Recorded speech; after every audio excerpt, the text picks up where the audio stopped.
दोस्तों, श्री अमरापुर दरबार जयपुर जे अंदर फाग उत्सव ॾाढे ही धाम धूम सां मनायो वियो। जी हाँ, संतन गुलनि सां गॾु खेली होली।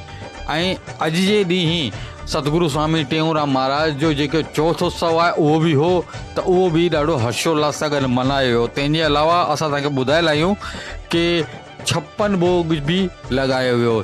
जी हाँ, 56 भोग जी झांकी भी हुई जेकी सतगुरु स्वामी टेऊंराम महाराज जे समक्ष लगाई वई।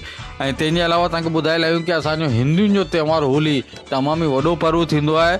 ऐं होली सां गॾु जेको फाग उत्सव पूरे भारत जे अंदरि मशहूरु आहे कि हर मंदर, हर वॾे वॾे स्थाननि ते, हर वॾे आश्रम जे अंदरि इहा शइ ॾाढी धाम धूम सां मनाई वेंदी आहे। इन ई कड़ी जे अंदरि असांजे अमरापुर दरबार जेको सिंधियुनि जो अहिड़ो स्थान आहे जेको सनातन धर्म जो तमामु ई सुहिणो प्रचारक आहे, जेको सनातन धर्म खे सदाईं मथे रखंदो आहे। त इन ई कड़ी जे अंदरि अॼु श्री अमरापुर दरबार जे अंदरि जेको ई पंहिंजो होली महोत्सव हले पियो, फाग हले पियो, त फाग उत्सव मल्हायो वियो, जंहिंजे अंदरि असां तव्हांखे वीडियो माध्यम सां ॾेखारूं पिया आहे कि कुझु कलाकार श्री कृष्ण, राधा, गोविंद ऐं तंहिंजे अलावा तव्हांखे ॿुधाए लाहियूं कि कुछ गोपियूं भी ठही करे आयूं ऐं उन्हनि ॾाढो ई सुठो नृत्य नच टुप पेश कई। इन्हनि जे जेका भॼन हलिया न, होली खेल रहियो नंदलाल, त इन ते ख़ुदि संत ई नचण टुपण लॻा। ऐं उन्हनि भॻवान जिते नृत्य बि कनि उते संत बि पंहिंजे पाण खे रोके न सघिया ऐं इन जेके फाग उत्सव में उहे बि नच टुप करे ईश्वर खे यादि करण लॻा। उन्हनि सां गॾु गॾु तव्हां ॾिसी था सघो वीडियो जे माध्यम सां कि कीअं जेका श्री अमरापुर दरबार जा अनुयायी आहिनि, भक्त आहिनि ऐं जेका दरबार में नियमित ईंदा आहिनि, सभई कीअं नच टुप करण लॻा संतनि सां गॾु ऐं श्री गोविंद खे रिझाइण लॻा। होली खेल रहियो नंदलाल, मथुरा की कुंज गलियुनि में। तव्हां ॾिसो ख़ुदि संतनि इहो गानो पंहिंजे मुखारबिंद सां बि ॻायो ऐं श्री गोविंद खे रिझाइनि।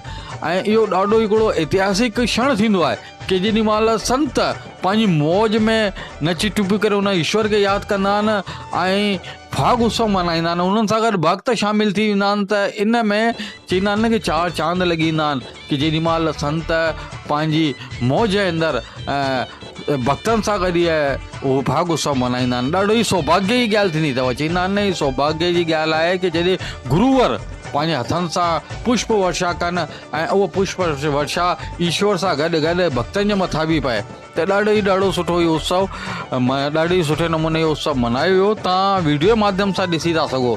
जी हा, लगातार असां तव्हांखे ॾेखारूं पिया वीडियो माध्यम सां कि केतिरे न सुठे नमूने, केतिरे ई शानदार रूप सां जेके चवंदा आहिनि कि ऐतिहासिक फाग उत्सव इहो असांजे अमरापुर दरबार में मल्हायो वियो।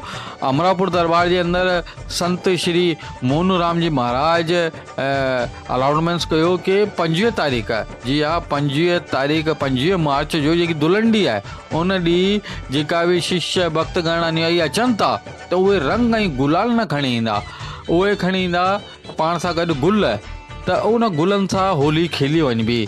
जी हा, इहा असां तव्हांखे असांजे वीडियो माध्यम सां ॿुधायूं था कि 25 मार्च ते जेकी दुलंडी आहे पंहिंजो हिंदुनि जो त्योहार आहे, उन ॾींहुं तव्हां संतनि जे दर ते वञो था, श्री अमरापुर दरबार ते वञो था, त कहिड़े प्रकार जो को तव्हां केमिकल वारो रंग या गुलाल इत्यादि न खणी वेंदा, सिर्फ़ु गुल खणी वेंदा। उन्हनि गुलनि सां ई संत तव्हां सां गॾु खेलींदा होली। जी हा, ऐं असां तव्हांखे असांजे वीडियो माध्यम सां श्री अमरापुर दरबार जा कुझु झलकियूं, कुझु वीडियो था ॾेखारियूं कि ॾिसो कहिड़ी ऐतिहासिक फाग उत्सव मल्हायो वियो ऐं गॾु में श्री सतगुरु स्वामी टेऊंराम महाराज जो चौथो उत्सव बि मल्हायो। जय श्री झूलेलाल, सतनाम साखी।